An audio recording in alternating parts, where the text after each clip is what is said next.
And welcome back, everybody. If you watched this last year, you're watching this again. This is Cover1. I'm your host, James Bouligny, with my co-hosts, Ryan Chadwick and Paul Harris. Guys, how you doing? It's football, and I am so excited, Paul. Like, it's been too long. The summer has been very dry, so I'm just super excited. Football's back. What about you, Paul? Heck yeah, man. It's the best time of year, finally. Heck yeah, I agree. We do have some changes I'm going to get out of the way real quick. We are shooting this on Wednesday, so we can preview games on Thursday and Friday, so we can run our highlight show, the post-game show, on Saturdays, because I'm not going to be in the studio this year. I'm going to be out getting games. That way we can get as much coverage of the Concho Valley football as we can. And let's just get right into it. Let's start with Central and Abilene. They play 7 p.m. on Friday at Shotwell in Abilene. Chadwick, Paul, take it away. Man, this is going to be a great matchup. It was a good game last year. Central ended up, falling in this one. Abilene pulled away in the fourth quarter, if y'all remember. But the Bobcats bring a bunch of new faces to the table. A bunch of the younger guys are now they're seniors. But specifically in that, we have a new QB1 this year, Paul. You know, you've talked to both Micah and Coach Smith. Talk a little bit about the Bobcats' new quarterback, Micah Smith. Yeah, I mean, he's got big shoes to fill. You know, Squeak was just somebody they could count on every single game the last 2 years. He's a junior stepping in, taking over. There's some good weapons around him. You know, he's got a good line. He's got Jimmy Edwards, Colton Hill at receiver. Zay Johnson seems just very exciting sophomore at running back. You know, and he's a coach's son. He's grown up with it a long time. I mean, I think everybody's excited to see what he can do. You know, to me, if he can meet the level, if he can elevate his game, and then Central's got a great chance to be a really good team this year. And then the defense, I mean, you saw him in the scrimmage. The defense was looking great. You know, so, I mean, Micah Smith's kind of the big unknown here. But, you know, again, 17 years coach that he eats, sleeps, and breathes football. And he's been waiting for this chance, so I'm excited to see what he can do. Specifically on that, the strengths that the Bobcats are going to bring to the table this year, I do think that their defense has taken a major step up from a year ago. That definitely has not been a strong point for the Central Bobcats over the past, I call it 4 or 5 seasons.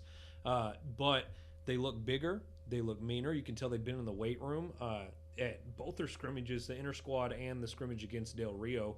The defense dominated both those scrimmages, and you can say what you want for the Bobcats offense there in the inter squad. They looked much better against Del Rio on the offensive side of the football, but defensively, they were swarming to the football. They were creating takeaways. The defensive line looks bigger, and that's something that we've also haven't seen the last couple of years. But all that is spearheaded by linebacker Mason Van Sickle. I think he's going to be one of the premier defensive players in West Texas this season. I definitely think he's one of our early front runners for defensive MVP if this actually starts playing out. But not only that, but in the scrimmage, like, you could just tell his leadership on the field. If someone's out of position, he's already in their face, dragging them over where they need to be. He has a highlight on the books. I filmed him putting an absolute hit stick on one of Del Rio's tight ends, and I'm pretty sure over 250,000 people saw that on social media. So a lot of hype surrounding the Bobcats defense. But offensively, I want to talk about Zay Johnson, the sophomore running back. Central's going to bring 3 different running backs to the fold this year, but I do think that they're going to lean heavily on Zay. He is big. He's 6 foot, over 200 pounds, and you can tell, like, in the scrimmage versus Del Rio, he, even if he was met at the line, like, no matter what, every time he touched the ball, he ran somebody over. How awesome is that when you have that on just as a weapon? Like, you know that if you need 3 yards, you're going to get 3 yards. Yeah, what I think's interesting is when Coach Smith took over last year, he really talked about running back being in more of a committee kind of position these days, and that's what they had last year. They cycled in, Elijah and Darius. And then Zay Johnson's coming up, and Smith talked about him as just a true complete back, somebody that took blocking seriously, catch the ball out of the backfield. And that's one of the big things he said is what you're talking about. He falls forward. Anytime there was contact, he doesn't get pushed back easily. And just for a sophomore, I mean, it's kind of crazy at the 6A level to see a sophomore just step up and take the job from 2 capable returners. I mean, they had a decent running game last year. So still having those two guys, with Zay, that's pretty exciting for Central to have such a complete-looking offense right now. Yeah, well, and on the other side of that, they're playing Abilene High, so it's one of their rivals. Lost to them last year. It was close until it wasn't type thing. But Abilene kind of had like a letdown season last year. Like they were projected to just kind of run away with that district, but I know Lubbock Monterey ended up beating them. They challenged them, they tied them for that district title. So Abilene High's got something to prove this year too, and I do think it's going to be a good game. It could go either way, but it's a very good test for this new Bobcats team, and I do agree with you. I think that if Micah Smith can develop into the quarterback that Mark Smith thinks he can be, the Bobcats have a really good chance of not only winning this game but making it back to the playoffs. Right, that would be huge if they can. It's a tough test though. Abilene High is number 9 in the state. Well, they returned that quarterback from last year. They returned both their quarterbacks from last year. And he's dynamic. They That were Braden splitting Henry time. is crazy fast, man. Real playmaker, and then 9 returning starters on defense. That's a really tough test for Micah Smith to make his first varsity start. So, we'll learn a lot. We might see a lot of shorter passes to get him in the groove, lots of running the ball, but I think it's really going to come down to how well that defense plays. Well, one thing y'all haven't talked about is the return of Colton Hill. That was kind of, is there going to be a quarterback controversy? Is it going to be Micah Smith or Colton Hill? And I think just to get the best 11 guys on the field, you put Hill at receiver, and then you have Jimmy Edwards, Colton Hill, you got Cade Stribling, the tight end, and of course Zay Johnson. Micah does have weapons to play with here. Well, and not only that, like how was that offensive line going to play? Like Central's, it's been their one of their lone bright spots even in their losing years. Their offensive line has been solid. I think if they get a lot of push there, then that's going to open up the bigger plays. But to your point, James, Colton Hill's an athlete. We didn't get to see him much last year because he had that really bad injury that took him out of like 6 games last year. He got hurt in week 2. Yeah, so week 2, yeah. So and what was the deal? He could have come back, but that was shaky, right? Wasn't that? It was just like they weren't going to make the playoffs anyway at that point. So it's like, let's get this guy fully healthy type thing. And because when he is healthy, he's a dynamic playmaker. He can really stretch the field, and like in the moves he makes in space, just he's going to be really, really productive for the Bobcats with the ball in his hands. So like even if he's not under center, just get him the ball, and he can make good things happen. All right. Well, that is Central and Abilene at Shotwell on Friday at 7 p.m. Next game's here in San Angelo at San Angelo Stadium, Lakeview and Fort Stockton. There is a lot of hype around this Lakeview team this year. They returned their quarterback, Chris Alviso. They got Braylon White back out there at receiver. Paul, what do you think? Yeah, they got 9 guys back on offense, 8 on defense, and the big one's Chris Alviso. He just kind of came out of nowhere. He wasn't supposed to be the starter last year. The starter gets hurt the first game. Chris takes over and almost leads the comeback versus Fort Stockton. They were down, I think, 30-7, end up losing 30-27. He threw for over 2,100 yards. He was a threat to run the ball, too. So, that alone, having him coming back as a junior is really exciting. Guevara is really big on how he can read defenses, bring him back as number 1 receiver. So that right there says a lot. Isaiah Rios was filled in at running back when Sammy Ramirez got hurt. So Lakeview's got a lot of the pieces in place. They were close last year, lost 4 games, I think, by 8 points or less. So I would not be stunned if they ended up finishing up as a runner-up in district this year. But the big thing for them is injuries. A lot of their guys on offense are playing on defense. Can they stay healthy? That hurt them last year. They don't have a ton of depth. But, if they can stay healthy, I really think that Lakeview could potentially have a winning record this year. Well, and I was talking to Coach Guevara yesterday when I went out to Lakeview High School, and he was telling me that what he wants to see is a complete game. Like there was a lot and this was pretty much a direct quote from him. There's a lot of games that the Chiefs could have won last year, but they didn't play that complete game. They had spurts where, like, for 3 quarters they were amazing, but they either started slow or they kind of fell apart in the middle somewhere, But I do think that if they do bring a complete game to the table, that not only can they beat Fort Stockton, but they can actually challenge, anyone in their district. I know Andrews is going to be tough, but this Lakeview team is they're all veterans at this point, right. So everyone's happier in San Angelo when Lakeview's good. Like I remember the John David Baker years when there was a lot of hype on the north side, and I just love to see that return.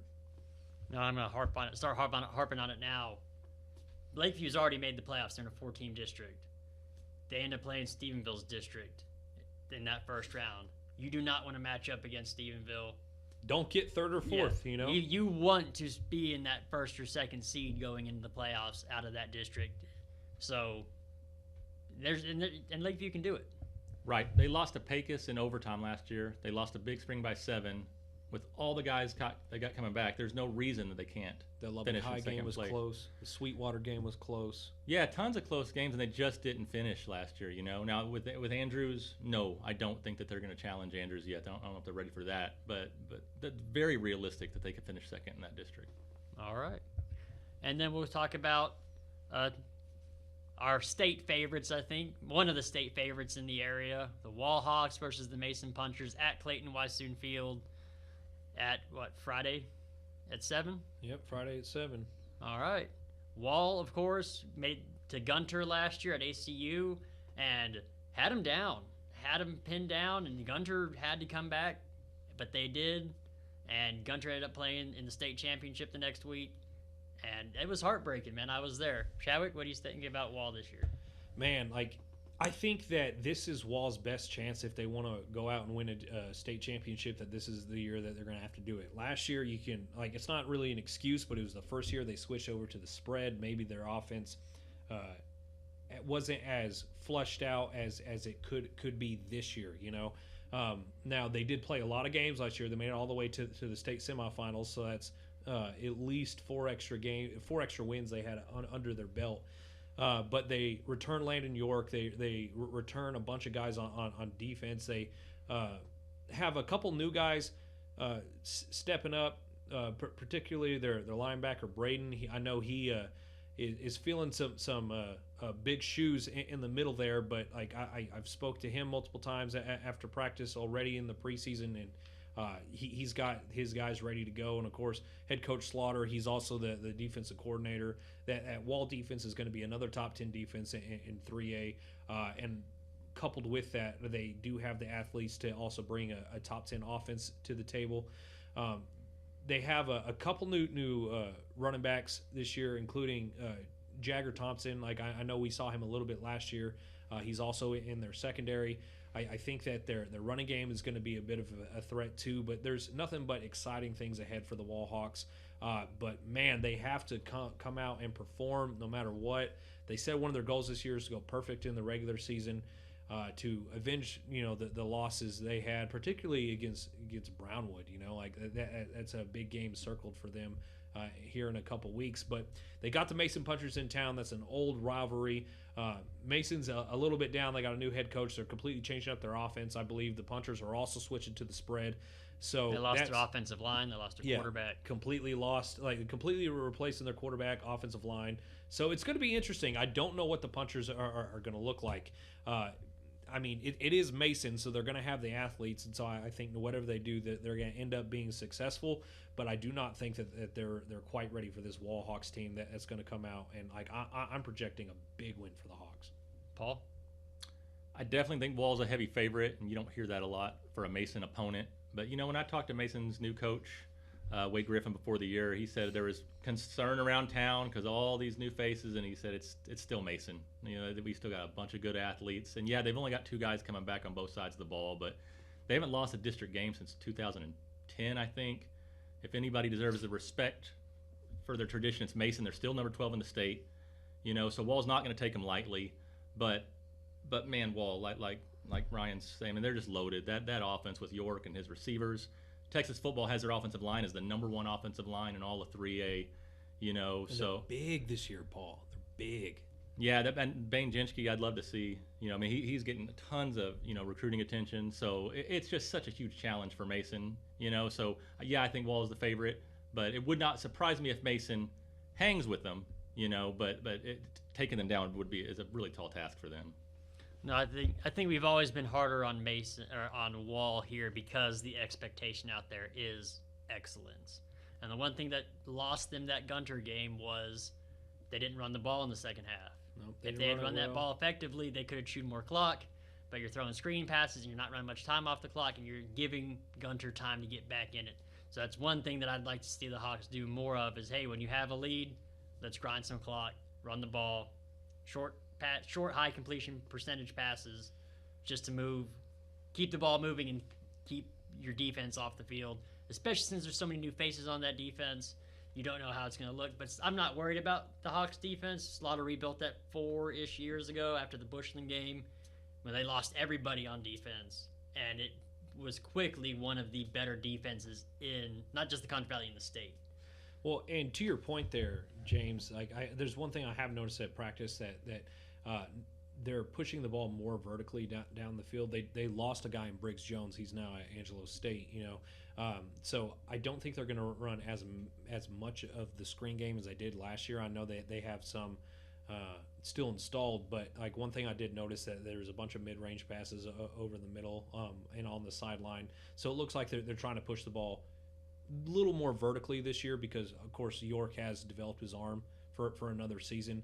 But the biggest thing that I've seen, the biggest change I've seen in York is his deep ball. The touch on his deep passes are just worlds different than they were a year ago. And I spoke to him after practice last week, and he said that's one thing that he's worked on during the offseason every single day during like this last summer. He's just been throwing deep ball after deep ball, trying to get his touch almost perfect. All right. Let's go ahead and talk about Great Creek and San Saba. We're going to send Ernesto out there. Great Creek had a lot of guys coming back. Sire Garcia's back, and he was one of our guys for running back and our players to watch. Paul, want to talk about Great Creek? Yeah, he's really one of the best backs in the area. I think he had over 1,200 rushing yards last year in 11 games. I believe he's got his lead blocker at fullback coming back. Brayley Woods is moving to quarterback. But, Great Creek was kind of close last year. They showed some promise in some of the losses. They had the big comeback versus Bangs.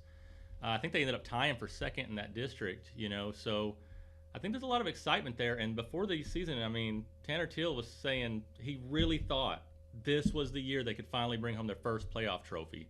They've been building for that for about 25 years now. They've had winning records. They've got to the playoffs. They have not gotten their first playoff game. I think they lost by 16 last year to Crane in the playoffs.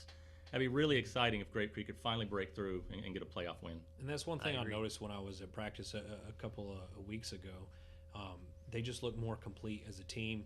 They believe in that offense they're running. Of course, they run the wing T out there, but their defense was flying around. Even in the conditioning sections of practice, they didn't let any guy slip. Like if anyone was showing even a modicum of anything below maximum effort, you had like 6 or 7 guys in his face, like basically dragging him along past that finish line. So when you have a veteran team and you're as close in it as you are, and you believe in your coaches and the scheme is good, because those coaches out in Great Creek know what they're doing too, then we're going to have teams on both the north and south side of San Angelo, just outside of it, that are going to be really good in the 3A realm.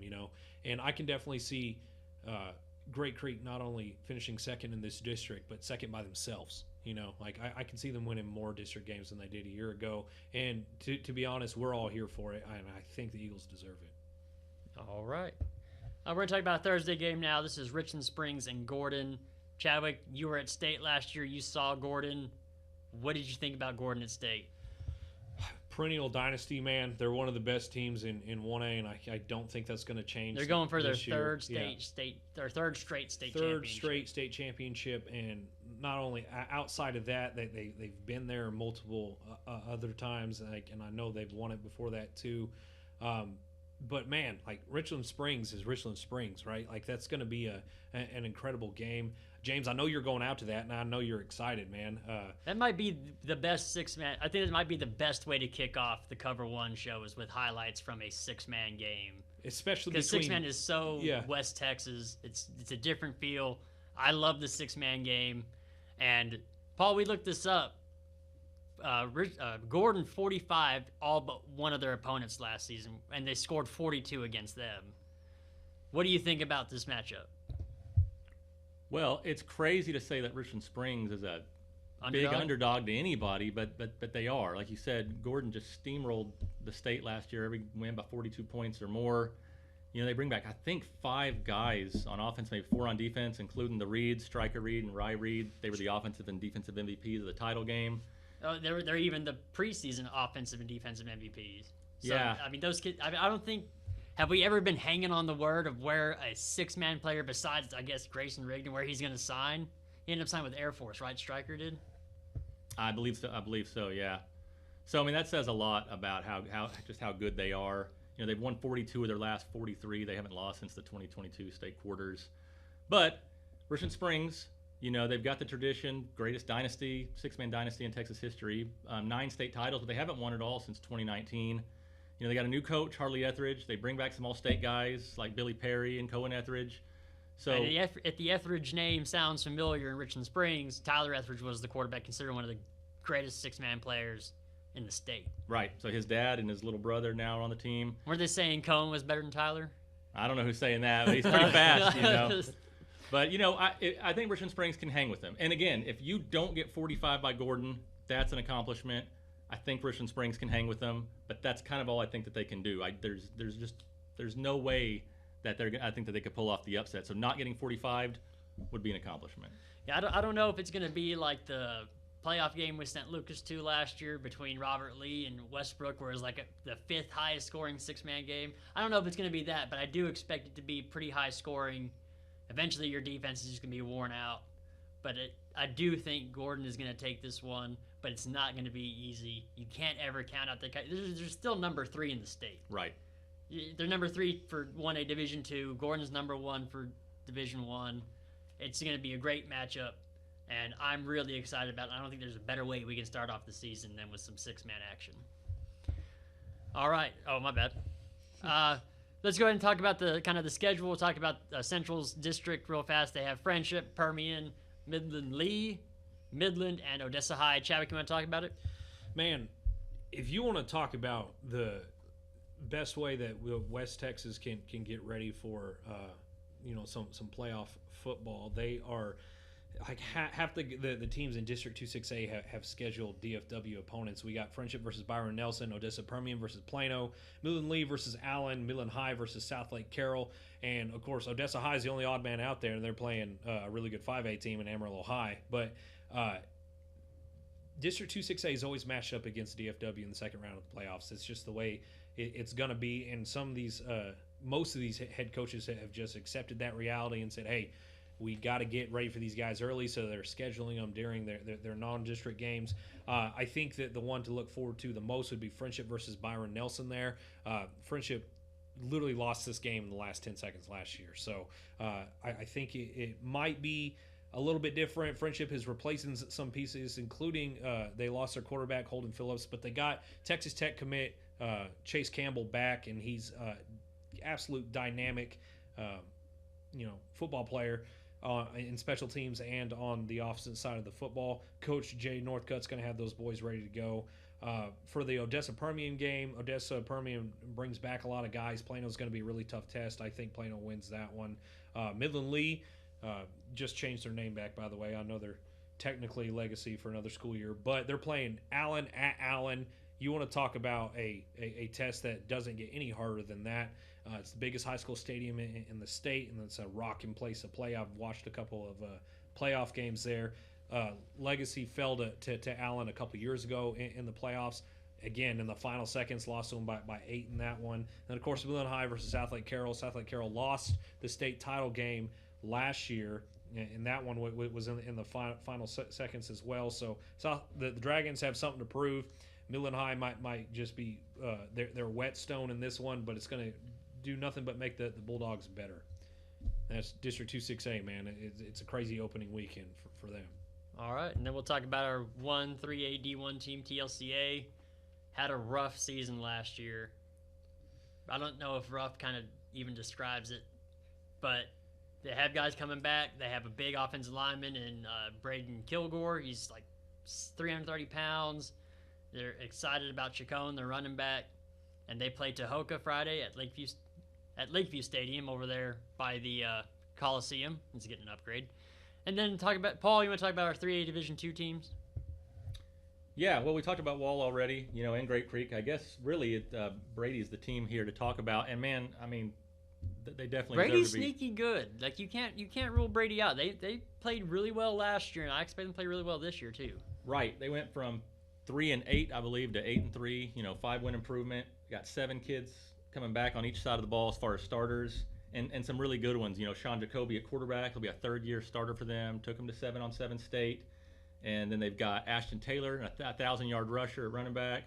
They've got Nasir Minifield and you can't forget DeMarcus Reed up front either. DeMarcus Reed, yeah, 2 really good linemen. So I'm pretty excited about them. They were the runner-up last year behind Toller. They may be the runner-up again, but I think they're capable of winning a playoff game. And Brady would be one of our better teams, I think. Oh, absolutely, 100%. I absolutely believe that's going to happen. Into 2A Division I, we've got the Battle of 277 Friday in Eldorado, Christoval versus Eldorado. Christoval new head coach Tanner McLean came out of Comanche. He is here now. He says he just wanted to be in an area like this and seems super excited about his team.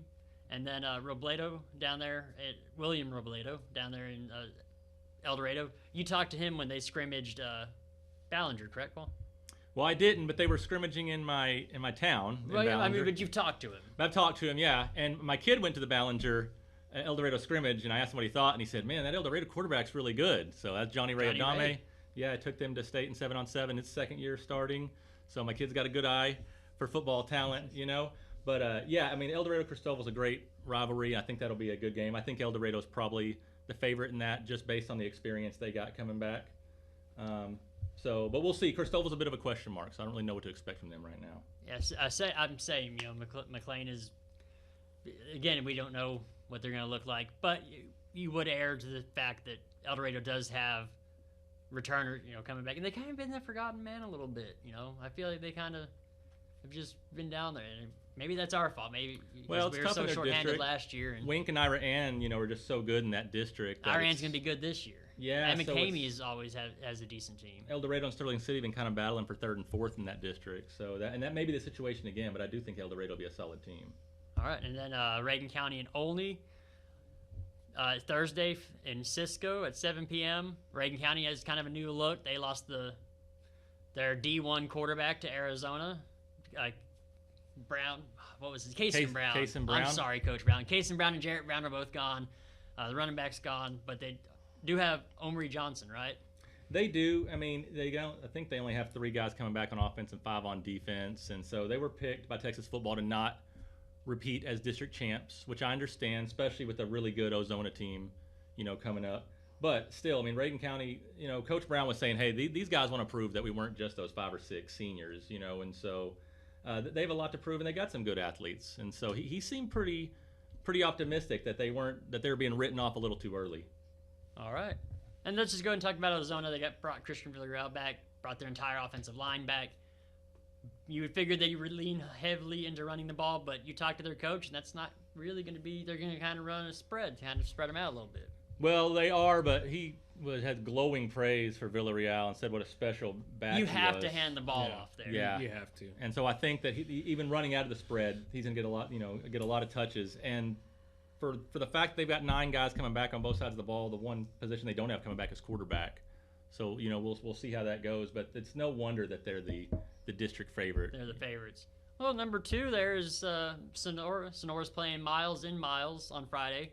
And Blake Weston always has his team ready. They brought back Aaron Segura at quarterback. He was a sophomore last year, and he told me, man, we're just trying to get him through the season. He's a sophomore. You don't want to drop everything on him at once. Said he's incredibly smart. He understands it a lot more. He's going to be able to check out of plays, to runs, passes, whatever that favors their offense. He's got some receivers. And while he kind of said, yeah, we only have 5 starters or however many starters returning on offense, a lot of our guys play both ways. So you have that starting experience on defense, but some of those guys have been playing offense now. And Jose Guerrero is one of those guys. He says it's just outstanding. And you kind of compared him to Edgar DeLuna, which is kind of dangerous because Edgar DeLuna was one of the best players in the country. Probably was the best player in the Concho Valley last year. And he said maybe that's why, because Guerrero plays linebacker. That's what Edgar did, and he's playing running back now. So this Sonora team is going to be good. They're going to be better than they were last year. And that's all Weston will say to me is, I don't know how good we're going to be, but we're going to be better than we were last year. And it's kind of what you want out of your head coach. Somebody who's not going to make big-time promises, just, hey, we're going to play better than we did. And I really do think it's going to be them in Ozona at the end of the day here. It's kind of a wide open district. And while we're talking about Miles, because they are playing Miles, let's just go and talk about them. They kind of mirror Sonora in that fact where they brought back a quarterback, Liam Yancey, but they lost a lot. Paul? Yeah, I mean, last year, Yancey was one of the only new faces. And he was a sophomore last year. Surrounded by senior leadership, and now all those seniors are gone, and he's going to be expected to lead the way. I think he's up to it, and he had a great year as a sophomore. Led him to state 7-on-7 again, and so, if he can elevate his leadership, and just continue, and bring up all the other guys to his level, then I think they have a chance to be good again. I mean, they've had a great program out there, a solid program, and so, Texas football I think had them drop from 2nd to 4th. I don't think so. I mean, I think they'll still be a 2nd or 3rd place team in that district. And of course, Albany's going to run away with it. But I think Miles is still going to be another solid team, Yeah, like in replacing a loss that like Cooper Elson, that's tough. He was one of the best receivers in the Concho Valley. He might have been the best receiver. Yeah, he in might the have been Concho Valley. the best. But I mean, you just need one or two guys to step up. Like if you can find a new playmaker, and I know Yancey has another year of experience underneath his belt, so. Well, let's just see the Bulldogs' new look and see them take that step forward. Well, and kind of like the situation Lakeview's in, both these 2A districts are in that situation. That first round of the playoffs, the 2A D1, they play Hawley, Stanford, Cisco, Olney, Anson's district, and then this 2A D2, they play Munster, Collinsville, Lindsay, that first district. So you don't want to be any other place but that first seed. That gives you the best shot at getting out. So it is going to be highly competitive, and we're going to find out real soon how well both these districts look. And back to Miles, that was kind of the same thing. Again, they mirror Sonora in that a lot of guys that play defense are going to play an offense. Right. So you do have varsity experience, just not at an offensive position. Right. They're not as quite as inexperienced as they look on paper. Right. And then let's go ahead and talk about Junction and Goldthwaite. Junction, I think, might have surprised a lot of people last year. Biggest surprise easily. Yeah. What do y'all think? Man, I think Junction's going to be good again this year. Like they advanced further in the playoffs than they did furthest in school history last year. Well, it was the winningest season in school history. They had been to the state semis before, but that state quarters run was one of the best. Just an incredible job by that coaching staff, and I think that game against Goldthwaite is going to be a really good litmus test for those boys down there. Especially after everything that area dealt with this summer, I definitely think that city deserves a good football team. Paul, what do you think? Yeah, man, they bring back quite a bit. They lost their running backs. Both of them were, I think, just about 1,000-yard rushers, maybe both of them, Hoeing and Cardwell. And they got Chasen Doyle coming back at quarterback. They've got some really good guys on defense, Brian Gonzalez, Crew Levine, and they're number 12 in the state. There's really no reason that they can't have another district title and run all the way back to the state quarters again. I think they're going to be one of our best teams. Can they get past Shiner? Well, we'll see. We'll see in December. Yeah, Shiner's one of those teams that just has all that extra experience because they're always there at the state game. All right, let's go on to some 1A teams. We got Erie County Buena Vista at 7:30 on Friday in Buena Vista. Erie County, what do we think there? Well, I don't know because I never got to talk to their coach before the season. I'm not going to call him out. I tried, so I don't know. I do know that's a tough district. They took a step back last year because Water Valley and Robert Lee are just so dang good. Well, let's just talk about Water Valley and Robert Lee real fast. We'll talk about Robert Lee first. Brenger Sherwood is back, and he's somebody that commands a lot of respect around this area, just as far as his name. He was our offensive 1A MVP last year. Just a monster of a player. Had like a mile worth of yardage over the next guy. Yeah. And he's got San Diego to throw to as well. I mean, to lead the area in rushing and passing. I don't care if you're playing a six-man or not. It's pretty incredible. And, man, that kid is just an unbelievable athlete. To go to state in golf, to go to state in tennis, to go to state in track, to average 20 points a game in basketball. I mean, if he's on the field, you got to think they've got a chance. And it's not just him. They bring back several other guys. Nate Samaniego, first-team all-state wide receiver. Wyatt Bosworth, who was hurt. He could be a difference maker at tight end. I really think Robert Lee's going to have a great season, and I think they have a puncher's chance of upsetting Water Valley for the district title. I really do. They're only 12 points off last year. Whoa. Calm down. Yes, Shannon, we're talking about Water Valley now. Water Valley has Trey Cisco at not quarterback, head coach, Right. who led Sterling City state championship, and they bring Boston Weiss and Landon Lacey back. They have a monster team, and they nearly got there last year. Well, I think they've really stepped into their own too. They were 12-man or 11-man for a little bit, and then they've dropped back down to 6-man. Didn't really know how they would do last year. I think that was probably the second most surprising team in the Concho Valley last year, and Dave Campbell's already has them picked very highly to basically repeat their performance last year, and to be honest, they might even make it all the way to Jerry World. All right. And then we got Very Best in Zephyr, 7:30 on Friday. We got Menard Blanket. Menard has Jaden Payton back. They're expected to do a lot. They're expected to go pretty deep, I think, this year. Blackwell and Aspermont Friday, 7:30 in Blackwell. Rochelle and Medina and Rochelle on Friday at 7. Olphin and Dawson at 7 Friday in Dawson, and Garden City and Bryson at 5:30 p.m. on Saturday in Jayton. All right, final thoughts, guys. You want to talk about? Oh, let's talk about picks real fast. Well, real quick. Okay. I have to say we forgot to talk about my Ballinger Bearcats. Oh, I apologize. Since that's the town I live in, I cannot forget them. They had the big jump last year after going 0-10 the year before. They went 5-6 last year. They got some good guys coming back, so I'm excited to see, what they can do. They did lose their running back Aiden Pena. Got a medical condition that's going to keep him out for the season, so that was a big loss for them. But if they can figure out the quarterback situation, which I think they've got some promising prospects, I think that they could have another good year out there. All right. There we go. All right.